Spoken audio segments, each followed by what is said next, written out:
Hi guys, welcome back to Felix BL Stories channel. I hope you enjoy this new story. Julian West stopped moving beneath the water 17 seconds before anyone else understood that he was drowning. The crowd was still screaming his name. The television commentator was still praising his impossible lead.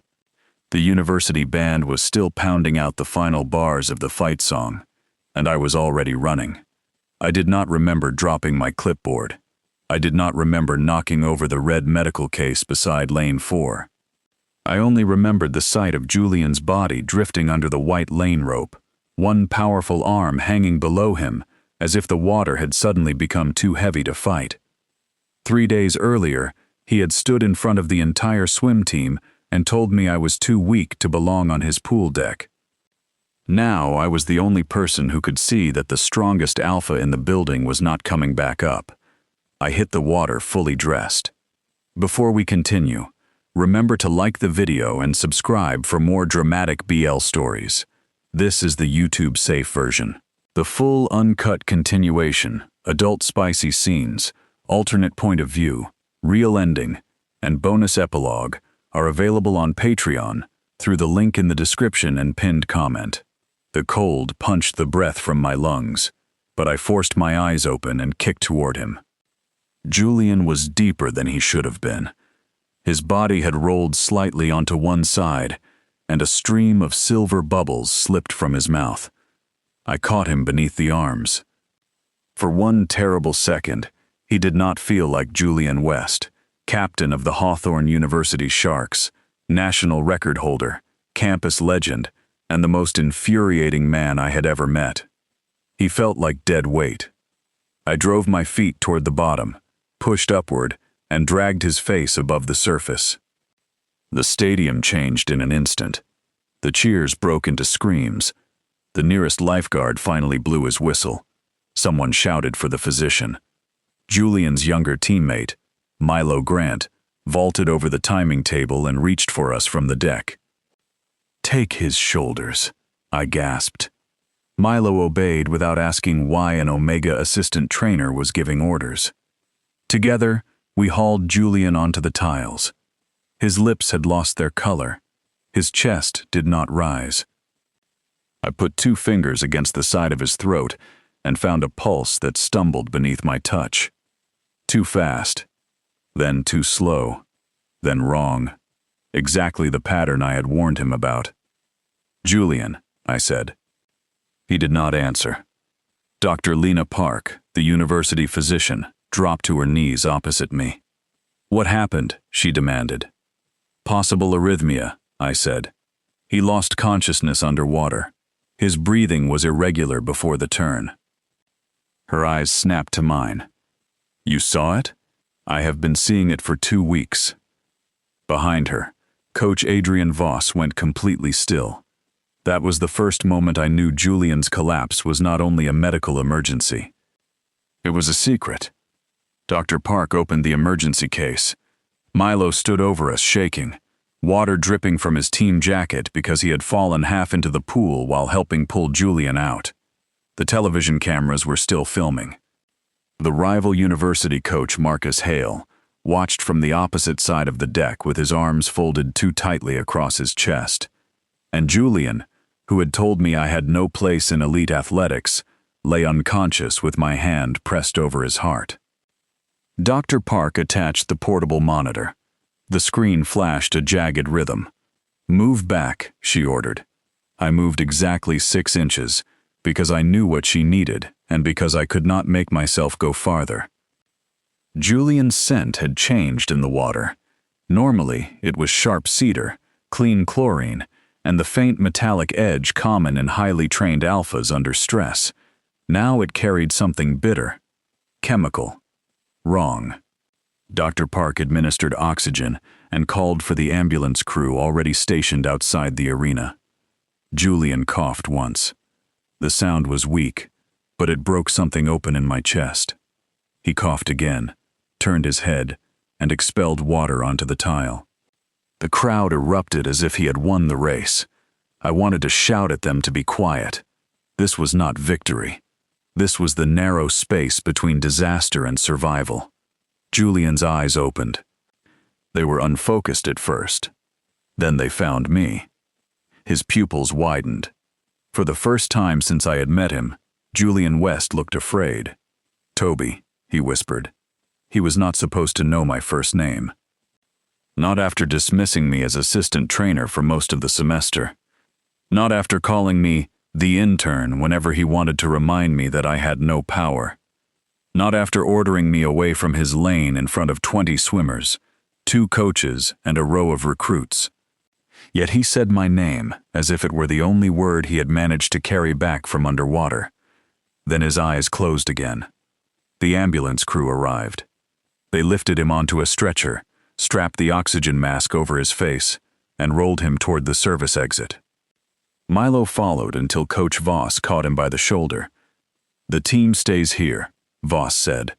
Milo turned on him so quickly that even the older alpha stepped back. "He almost died. He is receiving care." He almost died because nobody listened to Toby. The words traveled farther than Milo intended. The nearest camera microphone caught them. So did every athlete standing beside lanes 3 through 6. Coach Voss looked at me. His expression was calm, but the scent rolling from him was pure warning. "What exactly did you tell him?" he asked.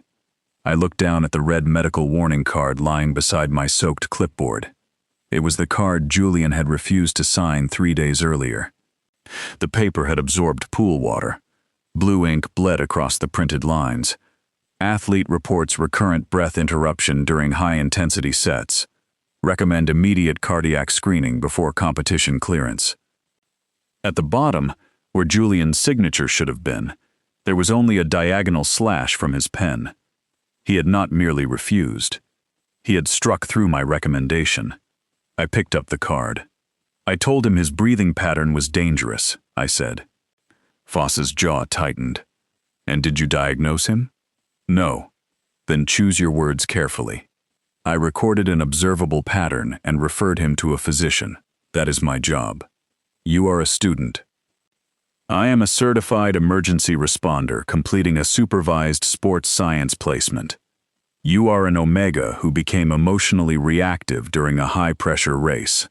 The insult was polished enough to sound professional. That made it worse. A few swimmers looked away. Others stared at me with the helpless discomfort people wore when they wanted to call something unfair, without risking their own place in the room. My senior mentor, Professor Elias Reed, pushed through the officials gathering around us. He was a beta in his early 50s with silver at his temples and a voice that could silence a lecture hall without rising. He took one look at my wet clothes, the warning card, and Voss's face. Then he stepped beside me. "Mr. Wells made a valid referral under my authority," Professor Reed said. "Any attempt to characterize a documented medical concern as omega instability will be included in my incident report." Voss smiled without warmth. "Of course." Across the pool, Coach Marcus Hale turned away. Something small flashed in his hand before he slipped it into his pocket. A silver cylinder. At the time, I thought it was a stopwatch battery. Later, I would learn it was the first piece of evidence. The race was canceled. The stadium emptied in fragments.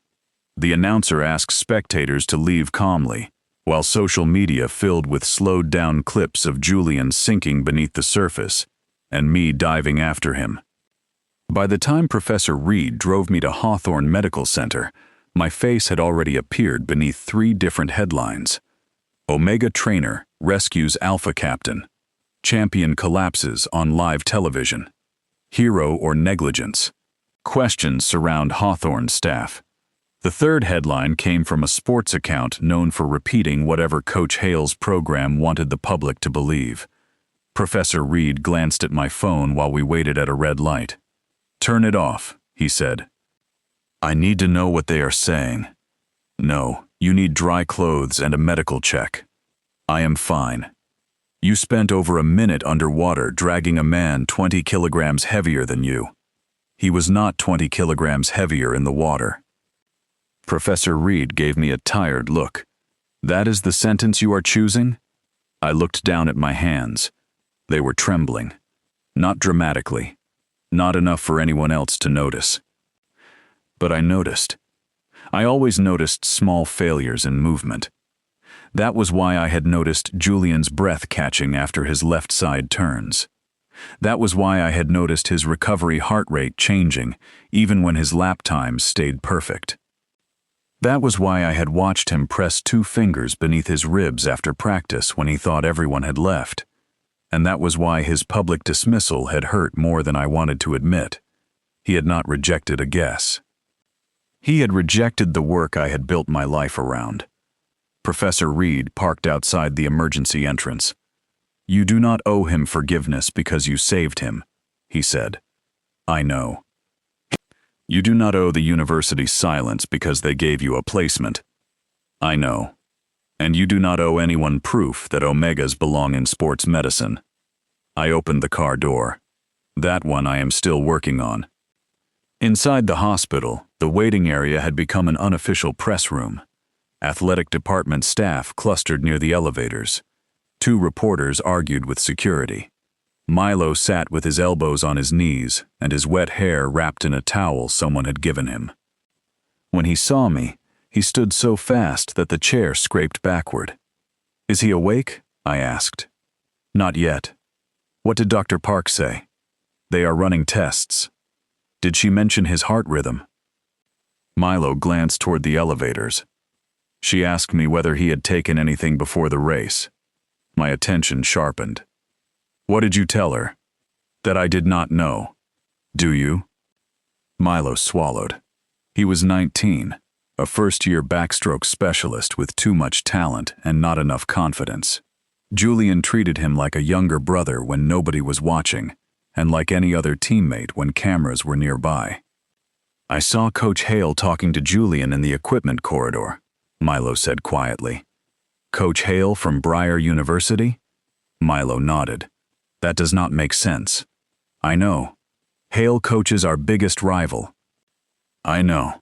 What were they doing?" "I only saw the end. Hale handed him something. Julian put it in his bag. A bottle? Smaller. The silver cylinder flashed in my memory." Before I could ask more, the elevator opened. Coach Voss stepped out with the athletic director, Celeste Morgan, and a university lawyer I recognized from faculty meetings. Voss's gaze moved from Milo to me. "Mr. Wells," he said, "Director Morgan would like a private account of today's incident." Director Morgan wore a navy suit and the carefully neutral expression of someone already calculating liability. "After I see Julian," I said. "That may not be possible."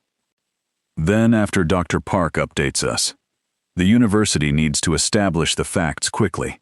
The facts will still exist after his physician speaks." The lawyer's brows rose. Voss took a step closer. "You are not in a position to dictate procedure." Professor Reed moved between us without making it look like a confrontation. "He is a witness to a medical emergency, not a suspect," he said. "No one called him a suspect. The headline your office refused to challenge did."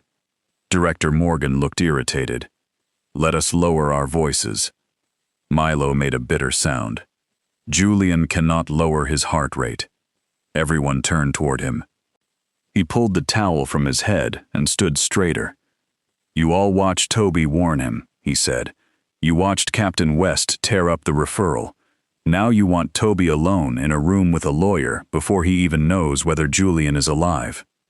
"He is alive," Dr. Park said from behind us.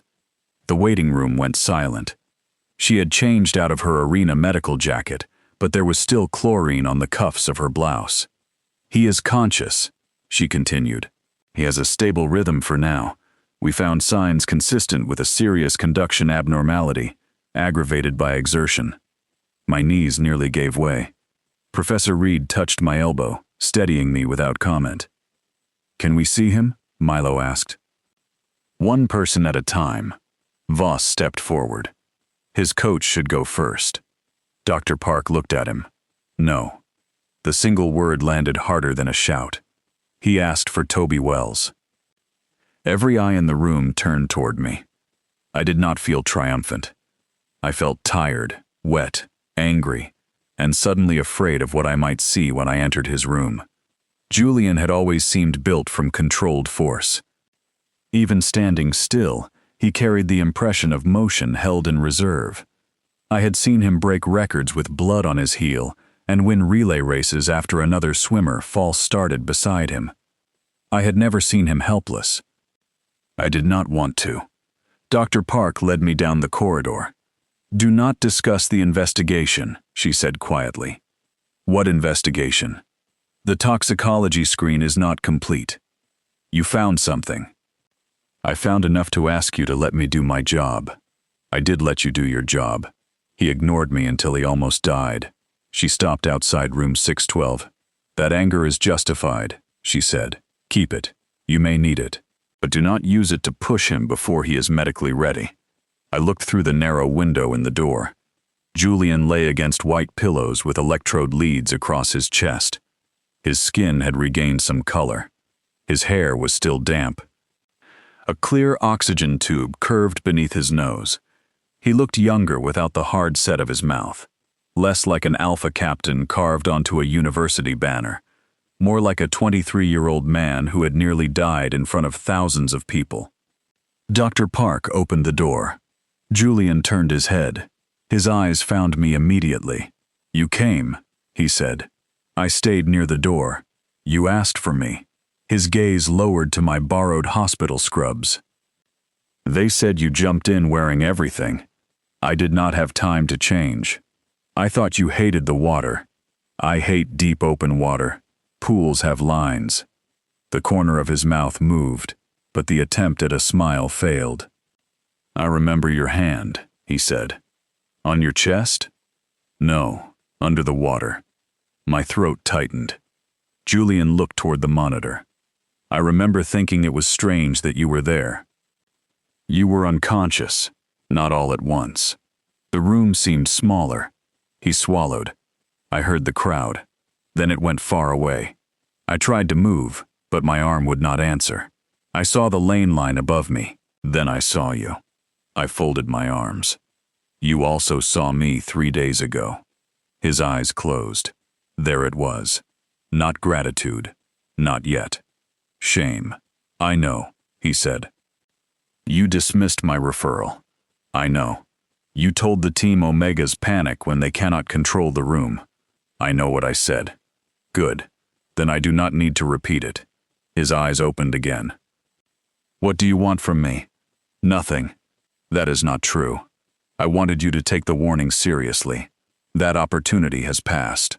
I am alive because of you. You are alive because I did my job." "You were not assigned rescue duty." "No, Julian. I was assigned prevention. You made sure I failed at it." The monitor accelerated. I hated that I noticed. I hated more that I stepped closer before I could stop myself. "Slow your breathing," I said. His jaw tightened. "Do not coach me." "Then enjoy the alarm." The monitor chirped. He glared at it as if it had betrayed him. I counted softly. "In for 4, hold for 2, out for 6. I know how to breathe. Your record suggests otherwise." His eyes flashed. For the first time, he looked like himself. Then he followed the count. The rhythm eased. We stared at each other across the narrow distance between his bed and the chair. His scent was muted by hospital antiseptic, but beneath it I caught cedar and rain. No chemical bitterness this time. He looked at my wrist. A dark bruise had formed where his watch struck me during the rescue. "You are hurt." "It is a bruise." "Did I do that?" "You were unconscious." "That was not my question." "Yes." His hand lifted from the blanket. He stopped before touching me. That restraint surprised me more than the movement itself. "May I see it?" he asked. "No." His hand lowered. The answer hurt him. I could see that.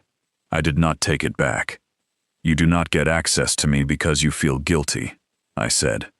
"I am trying to thank you. Then start with respect." He looked toward the dark window. Outside, evening had settled over the city. The reflection showed us both in the glass. Julian in the bed. Me, standing near the door. Two men linked by a rescue neither of us had wanted. "What does respect look like?" he asked. "Listening when someone with less status knows something you do not." His expression tightened. "You think this is about status. I think you made it about biology." I was angry. "You were prejudiced." He flinched. "Good. Some words should hurt. I grew up in a program where omegas were not allowed on the main training floor," he said. "That explains where you learned it. It does not excuse repeating it." "No?" The answer came quietly. "No, it does not." Before I could respond, the door opened. Dr. Park entered holding a tablet. Her expression erased everything else from the room. "The toxicology screen found an unapproved stimulant," she said. Julian went completely still. I watched his face, waiting for surprise. It did not come. Dr. Park saw it too. "You knew," she said. Julian stared at the blanket. "I knew what I was told it was." "What were you told?" "A legal respiratory enhancer." "By whom?" Silence. The monitor began to climb again. Dr. Park's voice hardened. "Julian, this substance likely masked symptoms while increasing the electrical instability in your heart. You could have died." "I understand." "No, I do not think you do. Who gave it to you?" His gaze moved to me. Not because I knew the answer, because he was deciding whether I was safe enough to hear it. That should not have mattered after what he had done. It did. "Coach Hale," he said. The name settled over the room like smoke. Dr. Park lowered the tablet. "The rival coach." Julian nodded once. "Why would he give you anything?" I asked. His face closed. "That is complicated. You nearly drowned. Simplify it." Dr. Park shot me a warning look, but Julian answered. "He trained me before Hawthorne." I knew the public version of Julian's career. He had been a teenage phenomenon at a private performance academy before receiving a full scholarship to Hawthorne. Coach Hale had worked there as a consultant, but none of the university profiles described him as Julian's personal coach. "He said he could fix the breathing issue," Julian continued. "He said the product was being used in European programs and would clear before testing." "You trusted the coach of the university trying to beat you?" I asked. "I trusted the man who got me out of my father's house. That stopped me." Julian looked away. Dr. Park pulled the chair closer to the bed. "We can discuss the history later," she said. "Right now, I need to know how long you used it." 6 weeks. "How often?" "Before high-intensity sessions." "Did Coach Voss know?" "No." "Did anyone on the team know?" "No." "Milo saw Hale give you something today," I said. Julian's head turned sharply. "Milo was in the corridor?" "He saw enough." Julian closed his eyes. "Keep him out of this. You do not control that. Hale recruits younger swimmers by making them feel chosen. If he knows Milo saw him, he will go after him."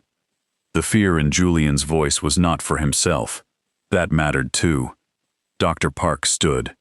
"I am contacting the University Compliance Office and the National Athletics Medical Board. This is no longer optional." Julian reached for her wrist, but stopped before touching her. "If this becomes public, they will strip every result from the season." "They may. My relay team had no idea." "I believe you." "They will lose everything because of me. They could have lost you." His face hardened.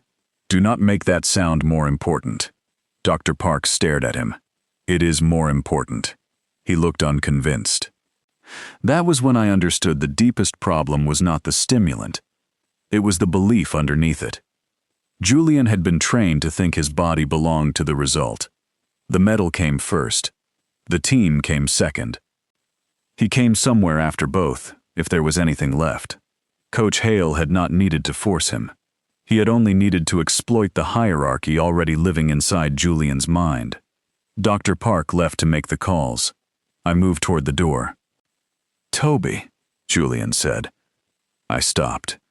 "Will you tell Milo not to speak to Hale alone?" You can tell him yourself when Dr. Park allows visitors. He listens to you. He worships you. That is why he will try to protect me." I looked back. Julian's hand was clenched around the edge of the blanket. The hospital monitor reflected green light across his knuckles. "What are you asking?" I said. "Protect him from my mistake." I wanted to refuse. I wanted to tell him he had no right to ask anything of me. Instead, I said, "I will warn him, but I will not help you hide the truth. I did not ask you to." "You were going to." He did not deny it. I left the room carrying more anger than I had entered with. I also carried the first piece of a story that would threaten 3 careers, 1 university championship, and everything Julian thought he was. What I did not know yet was that it would also pull us together every morning before sunrise, when the pool was empty and neither of us had anywhere left to hide. Julian remained in the hospital for 4 days. The university tried to turn those 4 days into a controlled silence. Director Morgan issued a statement saying the captain had experienced an unexpected medical event and was recovering well. Coach Voss told the team not to discuss the race, the rescue, or any private health information. The compliance office placed my soaked warning card in an evidence envelope, then asked why I had written my observations by hand instead of entering them directly into the athletic database. I told them the database had rejected my access request twice. They asked who controlled access. I told them Coach Voss. The questions became more careful after that. By Monday morning, the clip of me diving into the pool had been viewed more than 11 million times. People called me brave, reckless, beautiful, opportunistic, heroic, and desperate for an alpha's attention. Someone slowed down the footage and added romantic music to the moment Julian opened his eyes. Someone else posted an old photograph of me receiving an Omega academic scholarship and claimed I had targeted the swim team to become famous. I deleted every social media app from my phone. Then I went to class. Professor Reed was halfway through a lecture on cardiopulmonary adaptation when the department chair entered and asked to speak with me outside. I followed her into the corridor. A woman in a gray coat stood beside the windows holding a university identification badge. "This is Investigator Naomi Sato from Athletics Compliance," the chair said. Sato was a beta with calm eyes and a folder tucked beneath one arm. "I need to ask you about the weeks before Captain West's collapse," she said. "I already gave a statement. You gave an emergency account. I am building a timeline. Does the timeline include Coach Hale?" Her expression did not change. "It includes everyone relevant." That sounds like no. It sounds like I do not discuss active evidence in a hallway. I liked her slightly more after that. We used an empty seminar room. She placed my original placement schedule, observation logs, and rejected medical referral request on the table. The last document had a digital timestamp from 2 days before Julian collapsed. Under status, it read, "Incomplete trainee submission."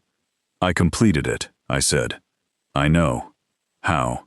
"The system records edits even when the visible form does not." She turned the laptop toward me. My referral had been submitted at 7:42 in the evening. At 8:03, someone with coaching administrator credentials reopened it.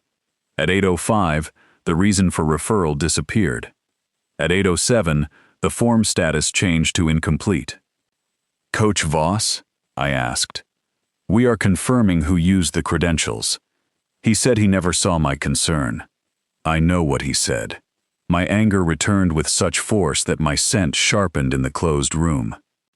I hated when that happened. Not because Omega scent was shameful, but because people treated any biological response as evidence that our logic had failed. Sato noticed and opened the window without comment. The small kindness made it easier to breathe. "Did Julian know the electronic referral was altered?" she asked. "No. I handed him the paper card after I realized the system had not notified Dr. Park." Describe that conversation. I looked at the wet copy sealed in the folder. The memory arrived with cruel clarity. It had been Thursday evening, 3 days before the race. The team was finishing a brutal lactate set. Julian climbed out of lane 4 after the final sprint and gripped the starting block while the rest of the swimmers checked their times. His shoulders rose once, stopped, rose twice in quick succession. Then he forced a long exhale through his nose. I had seen the same interruption during underwater video review. A half-second freeze after full exertion. His body tried to inhale, but the breath did not arrive normally.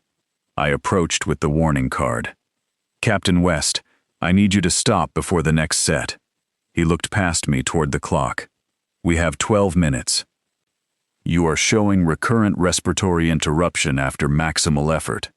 I am tired. Your recovery pattern is different from fatigue." Coach Voss walked toward us. "What is the delay?" "I am recommending medical screening before Julian continues high-intensity work," I said. The nearby swimmers became quiet. Julian took the card. He read the first line. Then he looked at me as if I had handed him an accusation. "On what authority?" he asked. "Professor Reed's placement protocol gives me authority to flag a risk and refer it. You are not a physician. I did not diagnose you. You wrote cardiac screening. Because irregular recovery can have cardiac causes." Coach Voss glanced at the card. "The championship qualifier is Sunday. I know. A full screening could take him out of competition. It could also clear him safely." Julian's scent turned cold and cutting. "You have been here 6 weeks," he said. "You watch a few recordings, count a few breaths, and decide you understand my body better than I do. I understand the measurements. You understand a classroom." Milo climbed from lane 2 and stopped nearby. Julian saw him listening. Something changed in his face. Pride became performance. "If elite training makes you nervous, stay off the pool deck," he said. "This is not a wellness seminar." I felt every eye turn toward me. "I am not nervous." "You smell nervous." The sentence struck exactly where he intended. A few people shifted uncomfortably. One swimmer looked at the floor. Coach Voss said nothing. Julian held out the card. I did not take it. "You need to sign that you refuse the referral," I said. His eyes narrowed. "You want a signature?" "I want a record." He took my pen, drew a line through the signature box, and pushed the card against my chest. "There is your record." Milo said his name quietly. Julian turned on him. "Back in the water." Milo obeyed. So did everyone else. I stood beside lane 4 holding the ruined recommendation while Julian completed another sprint. His time was the fastest of the season. When he surfaced, the team cheered. Then he turned away and pressed 2 fingers beneath his ribs. He thought nobody saw. I did. Investigator Sato let the silence settle after I finished describing the scene. "Did Coach Voss ever speak to you privately afterward?" she asked. "He told me athletes need confidence before major competition. Anything else?" "He said an assistant trainer who undermines captain authority can damage team cohesion. Did you interpret that as a warning?" It was a warning. She wrote something in her folder. Then her phone vibrated. She read the message and looked at me. "Julian has requested that you supervise his return to activity assessment." I laughed once because the alternative was throwing something. He is not returning to activity. Not swimming. Rehabilitation screening. He has a hospital team. He wants someone who noticed the problem before the collapse. That does not erase what he did. No. Then why are you telling me? Because the university physician supports the request, and Professor Reed has agreed to supervise if you consent. The word mattered. Consent. Not assignment. Not duty. Not gratitude. My choice. "What happens if I say no?" I asked. "Someone else handles it." "And the investigation?" "Continues." "And my placement?" "Will not be affected." I studied her face. "You made the department put that in writing." I dislike vague protections. So do I. She slid a document across the table. It confirmed that participation was voluntary, that I could withdraw at any time, and that Julian could not request private sessions without professional supervision approval. At the bottom was an additional handwritten condition. The athlete must follow all medical limits and treat assigned staff with professional respect. Beside it, Julian had signed his full name. Unlike the warning card, this signature was careful and dark. The crisis object had returned. First, he had crossed out my authority. Now he had signed beneath it. I should have refused anyway. Instead, I said, "I want my own conditions." Sato uncapped her pen. "Go ahead." "He calls me Toby or Mr. Wells, not intern, not Omega, not assistant as an insult," she wrote. "He follows the plan even when it embarrasses him," she wrote. "He answers every question about symptoms honestly," she wrote. "And if he dismisses me publicly again, the sessions end." Sato looked up. "Anything else?" I thought of Julian saying protect Milo from my mistake. "No private contact with Coach Hale," I said. "Not until the investigation clears it." She added the final line. "You understand this arrangement may place you in the center of a public case." I entered the center when I jumped into the pool. "That was not a choice you had time to consider." "This one is." She nodded. "Then sign." The first rehabilitation session began at 5:30 the next morning. The university natatorium was dark, except for the underwater lights and the single row of lamps above lane 4. Julian arrived wearing black training pants, a gray sweatshirt, and a cardiac monitor strapped beneath his shirt. He looked furious at the world. He also looked tired. Milo followed him, carrying 3 bags and a paper cup. "You are not part of this session," I said. "I am his driver." Julian glared at him. "I can drive. You are not cleared. I have a license. You also have a heart monitor and the decision-making history of a concussed pigeon." I turned away so they would not see me smile. Milo placed the bags on the bench. One is his clothes, one is his medication, one is food because he lies about eating before morning practice. I do not lie. You call black coffee breakfast. It has calories. It has disappointment. Milo handed me the paper cup. "This one is for you." I looked at the label. "Oat milk tea with honey." Exactly what I drank after cold pool sessions. "How did you know?" I asked. Milo pointed at Julian. The captain stared at the water. "He asked Professor Reed," Milo said. Julian's ears turned red. It was the first time I had ever seen an alpha captain defeated by a beverage. "Thank you," I said. He nodded without looking at me. Milo left, after making me promise to call if Julian became dizzy, stubborn, pale, angry, quiet, loud, hungry, or more Julian than medically advisable. The door closed. The natatorium fell silent. Julian and I stood beside the pool where I had saved him. Lane 4 had been reopened, but the starting block remained covered for the investigation. He stared at the water. His scent carried a faint edge of fear. "Do you want the lights brighter?" I asked. "No." "Do you want to start away from the pool?" "No." "Do you want to lie again?" His gaze snapped to mine. "I am not afraid of water." "I did not say you were. You implied it. I asked what you needed.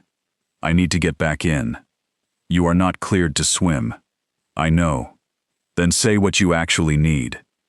His jaw worked. For a moment, I thought he would walk out. Then he sat on the edge of the pool deck, still wearing his shoes. "I need to know I can stand here without seeing the bottom come toward me," he said. The honesty changed the air. I sat several feet away. We did not speak for a while. The filtration system hummed beneath the silence. Blue light moved across the ceiling. Julian watched lane 4 as if it might accuse him. "I used to count tiles," he said. "During races? During training at Hale's Academy. If I missed a target time, he made me hold my breath underwater while the others finished practice. I turned toward him. How old were you? 15. That was abuse. He called it tolerance training. It was abuse with a sports label. Julian's hands tightened over his knees. My father agreed with him. He said fear was an excuse weak bodies made. The word weak hung between us. Now I knew where he had learned to use it as a weapon. You gave me their language, I said. Yes. You used it because you were scared I was right. Yes. You humiliated me so the team would not see you hesitate. Yes. Each answer came without defense. I had asked for honesty. He was giving it to me like blood. That does not make me forgive you, I said. I know. Stop saying that. What should I say? Something true that does not ask me to make you feel better. He looked at me. The underwater lights reflected in his eyes. I respected your work before I insulted it, he said. That is why I knew exactly how to hurt you. The truth landed harder than an excuse. I looked away. That was cruel. Yes. And cowardly. Yes. And if you ever do it again, I will personally throw you back into the pool. His mouth curved slightly. You can lift me? I already did. The smile disappeared. For a second, grief crossed his face. Then he lowered his head. I am sorry, Toby. It was the first real apology. I did not accept it. But I stayed. The early sessions developed a rhythm. Julian walked on the indoor track while I monitored his heart response. He performed breathing drills he once would have called too gentle for serious athletes. He completed mobility work beside the shallow teaching pool while children's foam animals watched from a storage basket. He hated every minute of being observed. He did every task anyway. On the third morning, he asked why I had chosen sports science. I adjusted the sensor on his wrist. My older brother played football, I said. Played? He stopped after a coach ignored repeated concussion symptoms. Julian's expression changed. Is he all right? He has good days. He also has migraines, memory gaps, and a left hand that sometimes forgets what it is holding.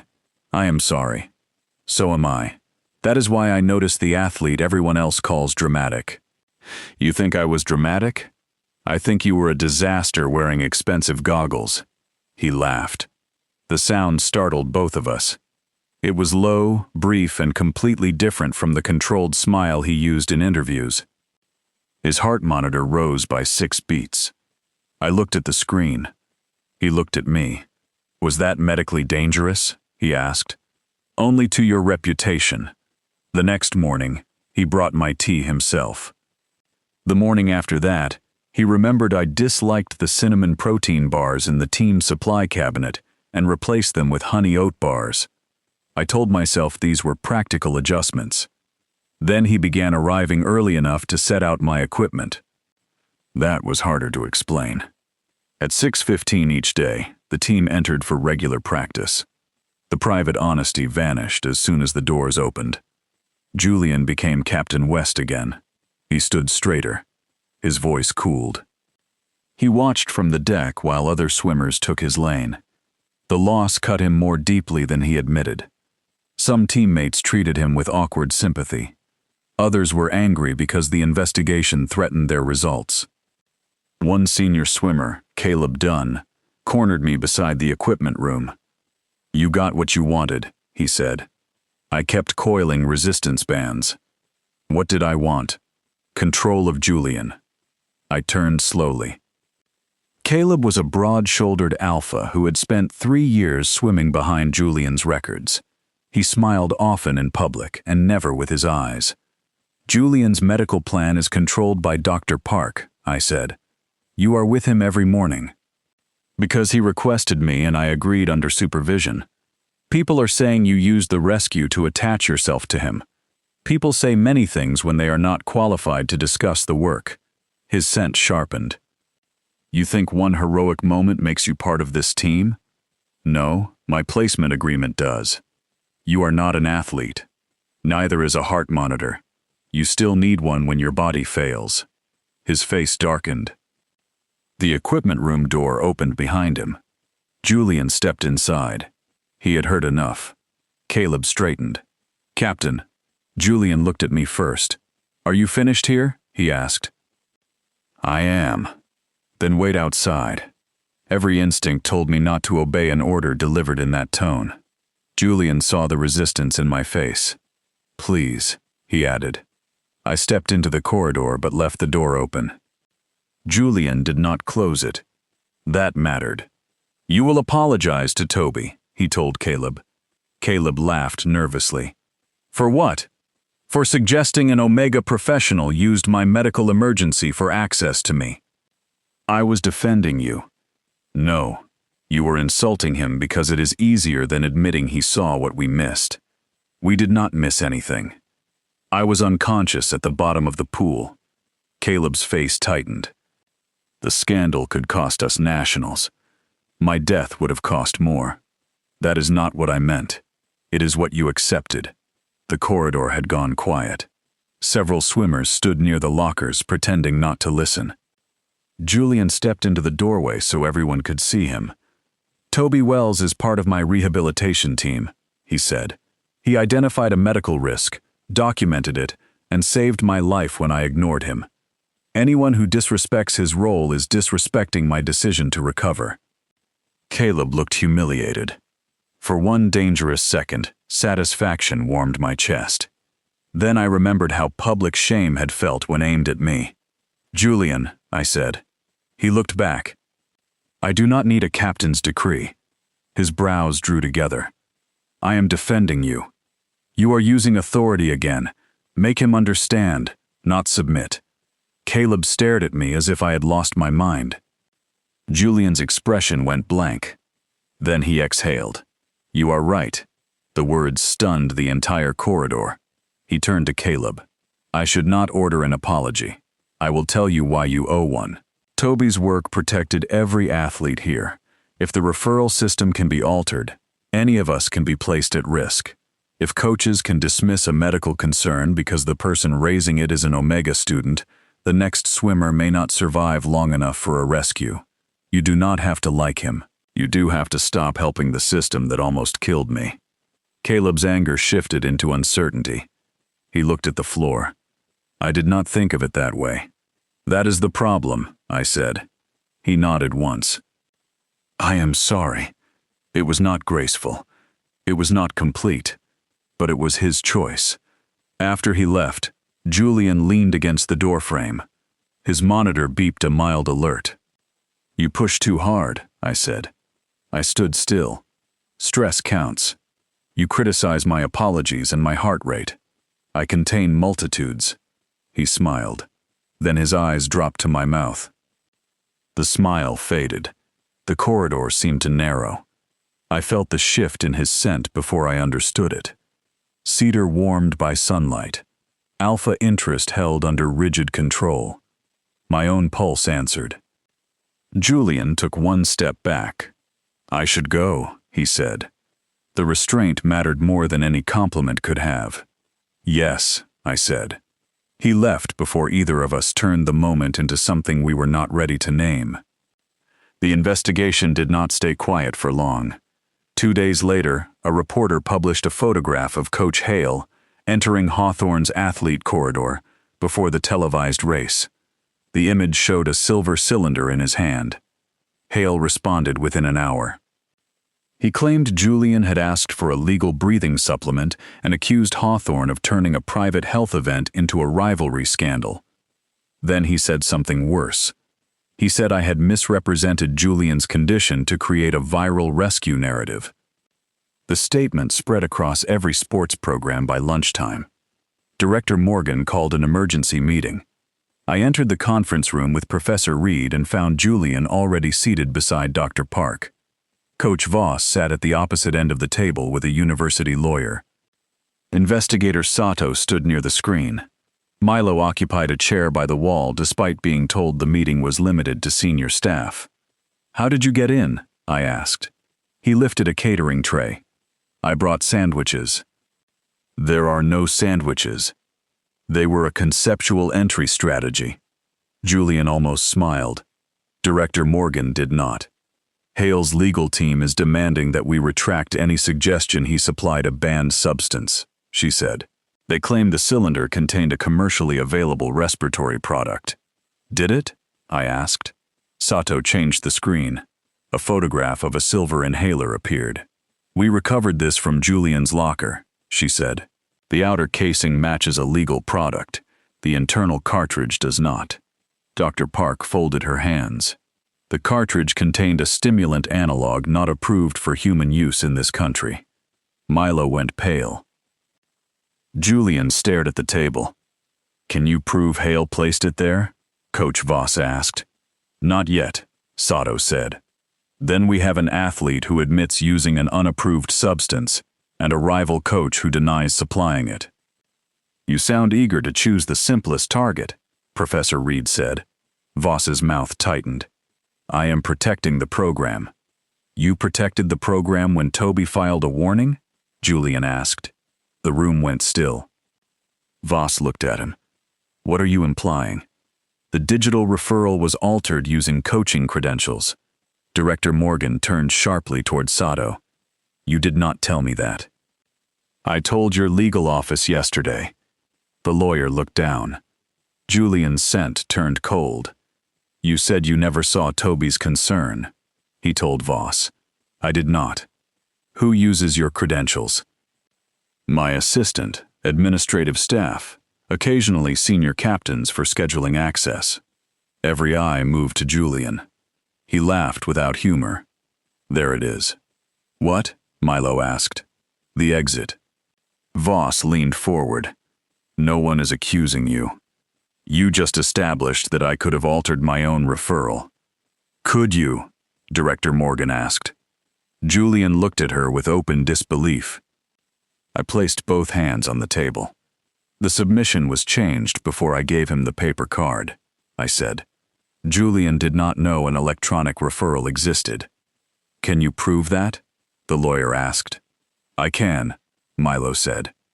He pulled out his phone. Everyone turned toward him. I record starts sometimes, he said. Julian's underwater timing is better when I compare the deck call with the video. Toby was talking to Coach Voss near the office the night he filed the first referral. I think the camera caught part of it. He opened a video. The image shook as swimmers climbed onto the blocks. In the background, visible through the glass office wall, I stood with a form in my hand. Coach Voss took it. He read it. Then he looked through the glass, toward Julian in lane 4. The video had no clear audio, but the timestamp was 7:55 in the evening, 8 minutes before someone reopened my submission. Voss's face lost color. Director Morgan stopped pretending neutrality. You told us you had no knowledge of the concern. I received dozens of trainee documents. You took this one from his hand. I may not have understood its significance. I remembered the conversation.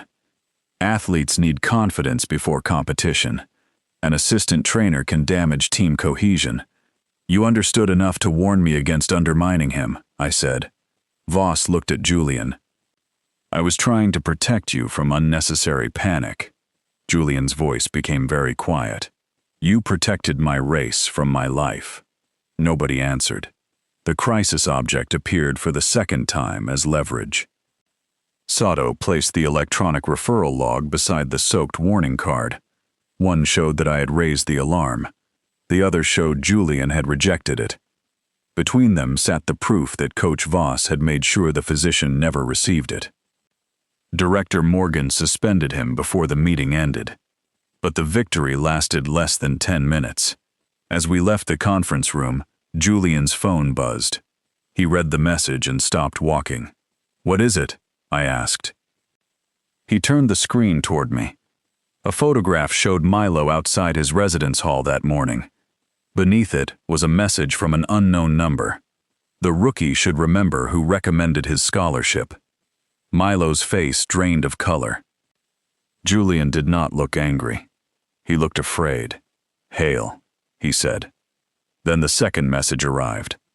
Withdraw your claim. or he loses everything. Milo tried to laugh. The sound broke in the middle. My scholarship is from Hawthorne, he said. Hale cannot touch it. Julian was already dialing Investigator Sato. He recommended you to the donor committee, he said. You told me that last year. That does not mean he owns it. It means he thinks he does. Sato answered, and Julian handed her the phone without greeting. Milo stared at the message while she photographed the screen. I watched his confidence collapse one small piece at a time. He had been brave in the hospital.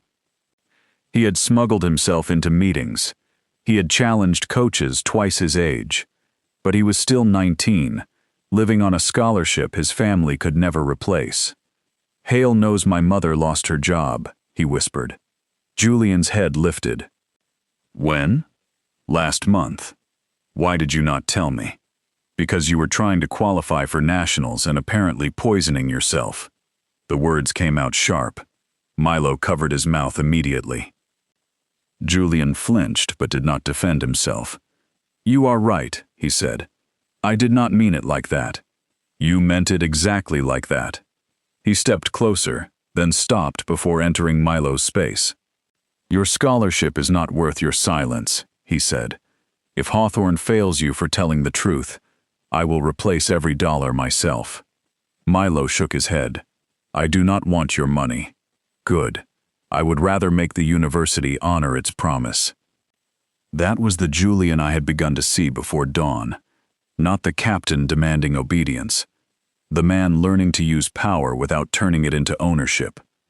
Sato arranged security for Milo and opened a formal intimidation complaint. Dr. Park prohibited Julian from attending any more meetings that day because his monitor had recorded repeated stress spikes. He argued until I held up the signed rehabilitation agreement. You promised to follow medical limits, I said. This is not training. Stress is part of recovery. Milo is being threatened. And you collapsing again will help him? Julian looked ready to break something. Then he saw the fear on Milo's face. He exhaled. Fine. I drove him back to the natatorium because his apartment had become crowded with reporters. The building was closed for the evening, but Professor Reed had authorized us to use the rehabilitation room. Rain struck the high windows. Julian paced between the treatment table and the locked equipment cabinet. Sit down, I said. I cannot. You can. Hale knows where Milo lives. Sato knows too. She has security there. He knows how to frighten athletes without leaving evidence. You left his program. I escaped because he made me useful to Hawthorne. Julian stopped moving. The room smelled of rain, antiseptic, and cedar sharpened by panic. What does that mean? I asked. He stared at the floor. Hale did not help me leave my father because he cared. He wanted someone inside Hawthorne's program. He asked for training schedules, injury lists, recruitment plans. Did you give them to him? At first, small things. Nothing I thought mattered. And later, I stopped. When? Last season, after he used information about an injured swimmer to recruit against us. So the stimulant was leverage. He said if I used it and won, we were even. He said he would leave Milo alone. I stared at him. You knew he was targeting Milo before the race. Julian's face twisted. I knew he wanted access. I did not know he had tied it to the scholarship. You tried to protect Milo by taking an unknown substance from the man manipulating both of you. Yes? That was not protection. That was surrender. I know. Stop saying that as if knowledge is punishment enough. His head came up. What do you want me to do? Tell the whole truth. If I do, Hawthorne loses records, the relay loses medals, and Milo becomes the center of a national scandal. If you do not, Hale finds another athlete. He will destroy them. He already tried to destroy you. Julian's control broke. He swept the paper cup from the table. It hit the wall and spilled cold tea across the floor. The sound cracked through the empty building. He froze. I did not. I stepped between him and the door. "Look at me," I said. "I am not going to hurt you." "I know." "Then why are you blocking the door?" "Because you are about to run from the only choice that belongs to you." His chest rose too quickly. I lifted my hands where he could see them. "May I check your monitor?" He nodded. I moved closer and pressed 2 fingers to the sensor beneath his collarbone. The contact was clinical. My body did not understand that. His scent deepened. My omega instincts answered with a warm pulse beneath my skin. Julian went completely still. "Toby," he said. "Breathe." "I am trying." "No, you are holding everything." His eyes dropped to my mouth. Rain hammered the windows harder. The rehabilitation room suddenly felt too small for the distance between us. I could feel his heartbeat through the sensor. Fast, uneven, alive. His hand lifted. He stopped an inch from my waist. "May I?" he asked. The question carried more restraint than any alpha command I had ever heard. I should have stepped back. Instead, I said, "Only if you understand this does not erase anything." It does not. And it does not buy forgiveness. I know. I almost told him not to say it again. Then his hand settled lightly at my side. Not pulling. Not claiming. Only asking me to remain. I placed my palm over his heart monitor. His forehead lowered until it rested against mine. The world narrowed to rain, breath, cedar, and the fragile rhythm beneath my hand. "You pulled me out," he whispered. "You came back. Because you were there." His mouth hovered close enough that I felt the shape of the next breath. Then, the alarm on his monitor softened into a steady pulse. The air between us changed. His fingers tightened once at my waist, still waiting for permission, while my own scent filled the quiet room with everything I had refused to name. And this is where the YouTube-safe version has to fade away from what happened after the rehabilitation room door locked. The full uncut continuation of that night, the adult spicy scene, Julian's private alpha point of view, and the intimacy YouTube cannot include, are available on Patreon. For now, we return to the next morning. I woke on the padded treatment bench with Julian's sweatshirt folded beneath my head. He sat on the floor beside the wall, fully dressed, one arm resting over a raised knee. Morning light had begun to turn the high windows silver. The spilled tea was gone. My shoes had been placed neatly beneath the bench. A sealed bottle of water waited beside them. Julian looked exhausted. He also looked calm. "What time is it?" I asked. 5:12. "You did not sleep?" "A little." "On the floor?" "You had the bench." "There are chairs." "There are chairs." I wanted to be near the monitor charger. The charger was across the room. I raised an eyebrow. He looked away. For once, I let the lie remain because it was too gentle to punish. "Did your rhythm stay stable?" I asked. He handed me the monitor display. "No dangerous spikes after midnight." I returned it. "What happens now?" he asked. The question was not only about rehabilitation. I sat up slowly. "Now you tell Sato everything." His jaw tightened. "You are certain?" "I am certain I will not become another person who helps you hide damage in the name of protecting a team."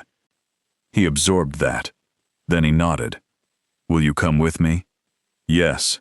"Because you are my trainer?" "No." His eyes met mine. "Because I choose to." That answer stayed with him all day. Julian gave his complete statement at 9 in the morning. He described Hale's academy, the underwater punishments, the information requests, the pressure involving Milo, and every dose of the stimulant. He provided old messages he had kept in an encrypted folder. He admitted where he had lied. He did not ask for immunity. By afternoon, the National Athletics Medical Board suspended Coach Hale pending investigation. Breyer University denied prior knowledge. 3 former swimmers contacted Sato after the news broke. One had developed a heart condition at 19.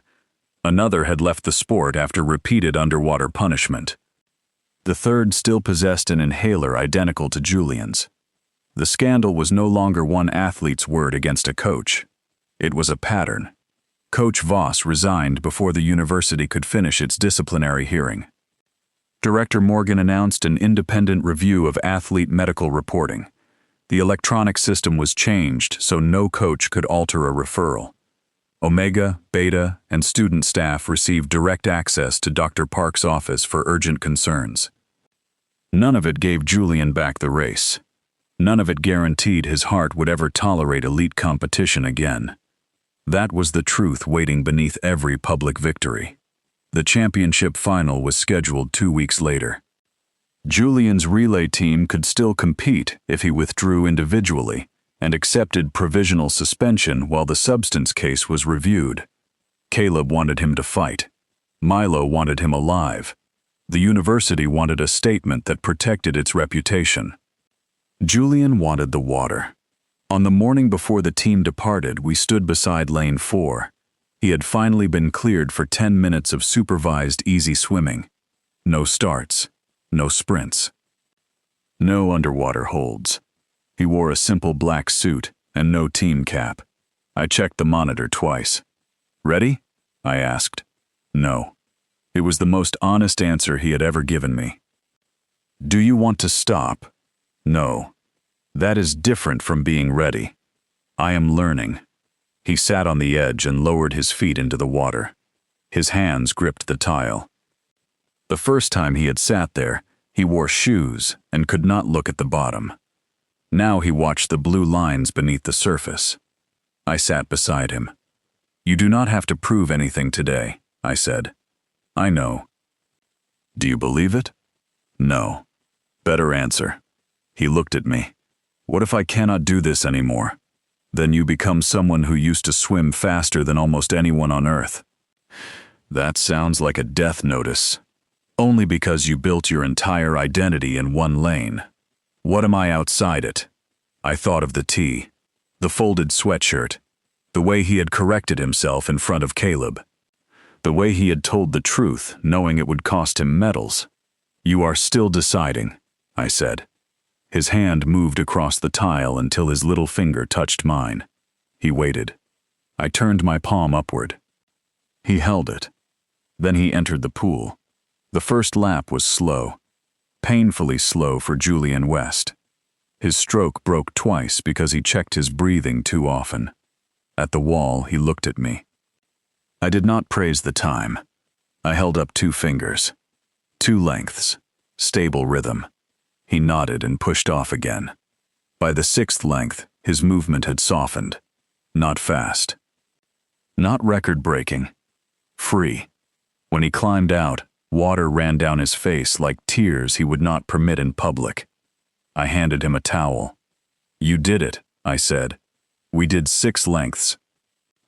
You returned to the place that frightened you and stopped when the plan said stop. That is not how champions are measured. It is how survivors are." He wrapped the towel around his shoulders. Then my phone buzzed. The National Board had issued its preliminary ruling. Julian's results from the previous 6 weeks would be vacated. The relay team's earlier qualifying time would remain because independent testing showed no other athlete had used the substance. Julian was barred from the championship but eligible to apply for medical reinstatement the following season. He read the message over my shoulder. For several seconds he said nothing. Then he walked to the team office. Milo, Caleb, and the others had gathered there waiting for news. Julian stood in front of them wearing wet hair, a towel, and no captain's jacket. "I am withdrawing from the championship," he said. Caleb stepped forward. "You can appeal." "I will not. You did not know the cartridge was illegal. I knew I was hiding it. The team needs you. The team needs a system where winning does not require silence." Milo's eyes filled. Julian looked at every swimmer in the room. "I taught some of you that pain should be hidden and questions should be punished. I repeated what Hale taught me. I made this pool less safe." No one moved. He turned toward me. "Toby Wells warned me before I collapsed," he said. "I humiliated him because I was afraid. Then he entered the water before anyone else understood I was drowning. He did not only save my career, he saved the part of my life that comes after it. The word spread beyond the office because a team media camera was still recording. Julian knew it was there. This time, his public performance was the truth. He took the soaked warning card from his bag. Investigator Sato had returned the original after making certified copies. The ink was blurred. His diagonal refusal still cut across the signature box. He placed it on the table. "This is what arrogance looks like when it becomes evidence," he said. "The next time a trainer, student, omega, beta, physician, teammate, or frightened athlete raises a concern, listen before the water goes quiet." The crisis object had changed for the third time. It was no longer proof of my humiliation. It was a promise the entire program had to remember. The team left for the championship that afternoon. Julian did not travel with them. He watched the bus pull away from the athletic center, then turned off his phone before the first reporter could call. At 10 that night, I received a message. "The pool closes in 20 minutes. I stared at it for a full minute before replying. "You are not cleared for unsupervised training." His answer arrived immediately. "I am not asking to train." When I entered the natatorium, only the lights above lane 4 were on. Julian stood near the starting block in dark jeans and a navy sweater. No monitor strap was visible, but I knew he wore it beneath the fabric. The wet warning card rested inside a clear frame on the timing table. "You framed it," I said. "I thought about burning it. That would be dramatic. I am an alpha swimmer. Drama is our dryland conditioning." I laughed despite myself. He looked relieved. The building announcement warned that the doors would lock in 10 minutes. Julian stepped closer. "I asked you to stay after the pool closed because I owe you an answer," he said. "To what question?" "The one neither of us asked in the rehabilitation room." My pulse changed. He noticed. Of course he did. "I do not want gratitude," I said. "I know. I do not want a rescue bond mistaken for love. I know. And I will not become the person responsible for keeping you alive every hour of every day." His expression softened. "I do not want that either." "What do you want?" He took a breath. Not the controlled 4-2-6 pattern I had taught him. A human breath, uneven and brave. "I want mornings when you criticize my form," he said. "I want tea. Orders I pretend not to remember. I want to earn the right to touch you without guilt standing between us. I want to know who I am when nobody is timing me. And I want you there, but only if you choose me when I am not drowning." The lights above the spectator seats turned off automatically. The pool became a dark mirror, broken by one blue lane. I looked at the framed warning card. Then I looked at Julian. "You are asking for a future before you know whether you can compete again." "I am asking because I finally understand those are separate questions." The building announcement counted down 5 minutes. He held out a small brass key. "What is that?" I asked. "The rehabilitation office key Professor Reed gave me for tomorrow. I am supposed to return it in the morning." "That is deeply unromantic. I am trying to avoid rings, contracts, and other crisis objects." I smiled. He placed the key in my palm. "Meet me here at 5:30, he said. "Not as my rescuer, not only as my trainer, as Toby. And if I say no, I come anyway and complete the plan. And if I say yes," his eyes warmed, "then I still complete the plan." Respect before gratitude. Choice before instinct. Recovery before performance. He had listened. The final lights began to dim. I closed my fingers around the key. Then I stepped close enough for his cedar scent to surround me. "My answer is not yours yet," I said. "I know. But I will be here at 5:30. Hope crossed his face so openly that it almost undid me. He lifted his hand and waited beside my cheek. I leaned into it. His thumb brushed the bruise on my wrist that had faded to a pale shadow. The place where his body had struck mine during the rescue had become the place he touched with the most care. The pool lights went dark.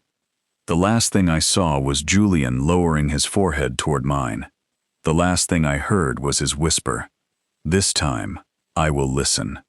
And that is where the YouTube safe version ends.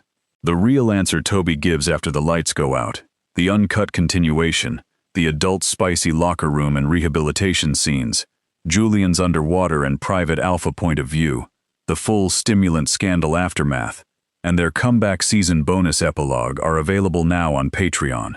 The link is in the description and pinned comment.